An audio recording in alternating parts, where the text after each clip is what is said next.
Praise the Lord. இன்னைக்கான வசனம், ஒரு பெரிய வீட்டிலே பொன்னும் வெள்ளியுமான பாத்திரங்களும் அல்லாமல் மரமும் மண்ணுமான பாத்திரங்களும் உண்டு.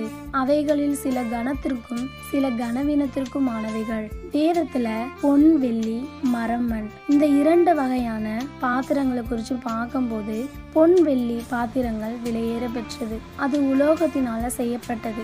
அவை பாதுகாப்பாக அறையிலேயே வச்சிருப்பாங்க. பயன்பாடும் அதிகமா இருக்காது. பண்டிகை காலங்கள்ல உறவினர்கள் வரும்போது மட்டும் அதை உபயோகப்படுத்துவாங்க. இப்படிதான் மக்கள் தங்களை விலையேற பெற்றவர்களாக எண்ணுறாங்க. அப்படிப்பட்டவங்களை கர்த்தர் பயன்படுத்துவது மிக குறைவு. ஆனால் மண்ணால மரத்தால செய்யப்பட்ட பாத்திரங்கள் எல்லாராலும் சாதாரணமா பயன்படுத்தப்படுவாங்க. விலையும் மலிவா இருக்கும். நம்ம கர்த்தருடைய கரங்கள்ல எப்படிப்பட்ட பாத்திரங்களாக இருக்க விரும்புகிறோம். கர்த்தர் ஞானிகளை வெட்கப்படுத்தும்படியாக உலகத்தில் பைத்தியமானவைகளை தெரிந்து கொண்டாருங்க. நம்ம ஒவ்வொருவரும் ஊழியத்துக்கு அழைக்கப்பட்டிருக்கிறோம். ஆண்டவர் நமக்கு எந்த ஊழியம் கொடுத்திருக்காரோ அது மன நிறைவா செய்யணும். மண்ணால செய்யப்பட்ட பாத்திரமாக இருந்தாலும் சரி, பொன்னால செய்யப்பட்ட பாத்திரமாக இருந்தாலும் சரி, இருவருக்கும் ஒரே கூலி தாங்க. தேவனுடைய சித்தம் செய்கிற எல்லாருக்குமே ஒரே பலன் தான். தேவனுடைய சித்தத்தை நம்ம இருக்கிற இடத்திலேயே மகிழ்ச்சியோட செய்யுங்க. கர்த்தர் உங்களை ஆசீர்வதிப்பார்.